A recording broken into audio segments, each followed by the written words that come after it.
Hi everyone, this is from Ruhul voice. பாருங்கள், இது எங்கள் அம்மாவுடைய ரெசிபி. எப்போயுமே எங்கள் அம்மா குடல் எடுத்தாங்கன்னா இந்த மாதிரி தான் சமைப்பாங்க.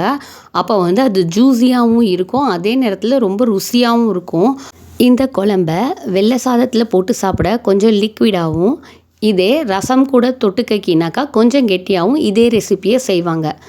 குடல் க்ளீனிங் ஒர்க் முடிஞ்சிருச்சு. ஆனால் 2 தடவை சுடு தண்ணியில் போடணும். அப்போ தான் அது நல்லா இருக்கும். அந்த குழம்புல ஒரு வழுவழுப்பு தன்மை இல்லாமல் இருக்கும். இல்லைன்னா குழம்பு வலுவலுன்னு இருக்கும். முதல்ல இந்த ரெசிபிக்கு தேவையான மசாலாவை ரெடி பண்ணிக்கலாம்.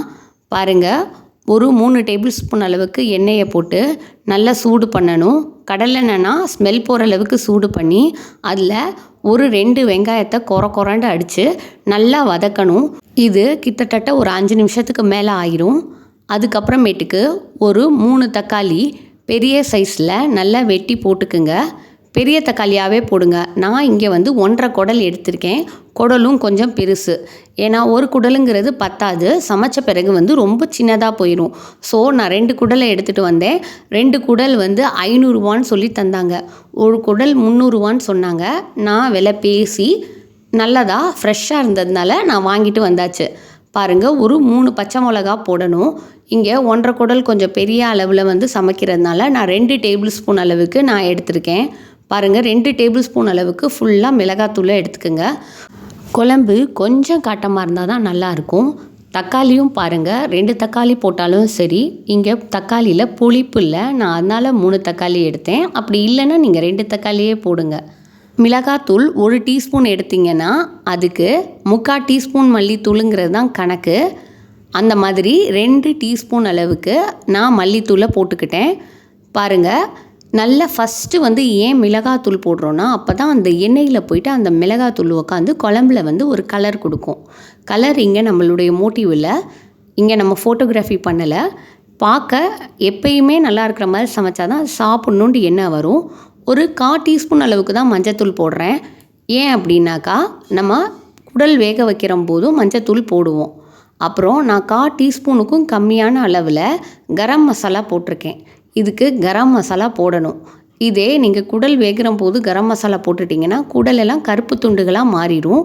நீங்கள் அப்போல்லாம் யூஸ் பண்ணக்கூடாது. நான் இப்போ மசாலா ரெடி பண்ணுறேங்கிறதுனால தான் இப்போயே நான் போட்டுட்டேன். பாருங்கள், எப்பையும் நான் 2 கத்திரிக்காயிலேருந்து 3 கத்திரிக்காய் ஒரு குடலுக்கு போடுவேன். இங்கே 1.5 குடலுங்கிறதுனால நான் 4 கத்திரிக்காய் போட்டிருக்கேன். இந்த மாதிரி நீங்கள் நறுக்கி போட்டிங்கன்னா உள்ளே எதுவும் இருந்தாலும் நம்மளுக்கு தெரியும். அது மட்டும் இல்லாமல் இது வெண்ணெய் கத்திரிக்காய் தான் நல்லாயிருக்கும். குழம்பு வைக்கிறதுக்கு குழம்புல கரைஞ்சி போகும். அப்போ தான் அந்த குழம்பு கூட்டு மாதிரி கன்சிஸ்டன்சிக்கு வரும். நிறைய கூட்டு மாதிரி வச்சு நம்ம அதை சாப்பிடாம அதை தூக்கி போடுறதுக்கு கிரேவி மாதிரி வச்சு அதையே நம்ம சாப்பாடில் பிரட்டி சாப்பிட்டோன்னா நிறைய சாப்பிடுவாங்க. இந்த மசாலாவை வேறு ஒரு பேனுக்கு மாற்றியாச்சு. தண்ணி எடுத்து அதில் 1/4 டீஸ்பூன் அளவுக்கு மஞ்சத்தூள், 1/2 டீஸ்பூன் அளவுக்கு உப்பு, 1 டீஸ்பூன் அளவுக்கு இஞ்சி பேஸ்ட்டு, அப்புறம் 1 டீஸ்பூன் அளவுக்கு பூண்டு பேஸ்ட்டு 2ஐயும் போட்டாச்சு. இஞ்சி பூண்டு பேஸ்ட்டை நல்லா ஒரு ஃபுல் ஸ்கூப்பாக போடுங்க. தனித்தனியாக ஒவ்வொரு ஸ்கூப், அப்போ 2 ஸ்கூப் போடணும். கத்திரிக்காய் பக்கத்து அடுப்பில் வெந்துட்டுருக்கு. அந்த கத்திரிக்காய்க்கும் தேவையான உப்பை கொஞ்சோண்டு போடுங்க. அப்போ தான் கத்திரிக்காயிலையும் உப்பு இறங்கும். பாருங்கள், நான் குடலை தூக்கி இதில் குக்கரில் வேக வைக்கிறதுக்கு போடுறேன். போட்டேன்னா எனக்கு முழுசாக வந்துருச்சுங்க. நான் ஒரு குடல் சமைச்சு தான் எனக்கு பழக்கம். பாருங்கள், 1.5 பிள்ளைங்கள்லாம் சாப்பிடுவாங்க, அம்மாலாம் வந்திருக்காங்கன்னு சொல்லிட்டு வாங்கிட்டு வந்தாச்சு. நான் என்ன பண்ணேன், அதில் எக்ஸ்ட்ராவாக இருக்கிற தண்ணியை கொஞ்சம் இன்னொரு பவுலில் கழட்டி வச்சுட்டேன். அப்போ தான் குக்கர் விசில் அடிக்கிற போது அந்த தண்ணி வேஸ்ட்டாக கீழே வெளியில் போகாது. நல்ல விசில் ஒரு 15 விசிலாவது விட்டுருப்பேங்க. படத்தில் கூட சொல்லுவாங்கள்ல, மேலேருந்து எடுத்தா ரசம், நடுவிலேருந்து எடுத்தா சாம்பார், கீழேருந்து எடுத்தா கூட்டு. அந்த மாதிரி இது கெட்டியாக வச்சா கூட்டு, இல்லைன்னா குழம்பு. இன்ட்ரெஸ்ட்டோட சமைச்சாலே போதும்.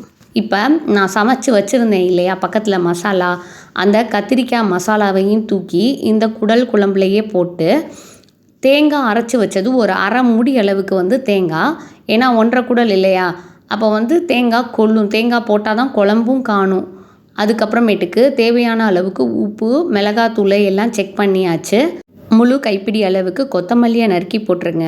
நீங்கள் எடுத்து வச்சிங்க இல்லையா தண்ணி, எப்பப்போ தண்ணி தேவைப்படுதோ குழம்புக்கு அப்போல்லாம் அந்த தண்ணியவே யூஸ் பண்ணிக்கோங்க. குடல் வெந்ததுக்கப்புறம் நம்ம குக்கரை ஓப்பனில் தான் சமைப்போம். அப்போ ஃபுல்லாக இருந்தால் எதுவும் ப்ராப்ளம் இல்லை. விசில் விடுறம்போது பாதி அளவு முக்கால் அளவு தான் இருக்கணும், இல்லைன்னா குக்கர் வெடிச்சிரும். சமைக்கிற போது பாதுகாப்பாக சமையுங்க. நன்றி.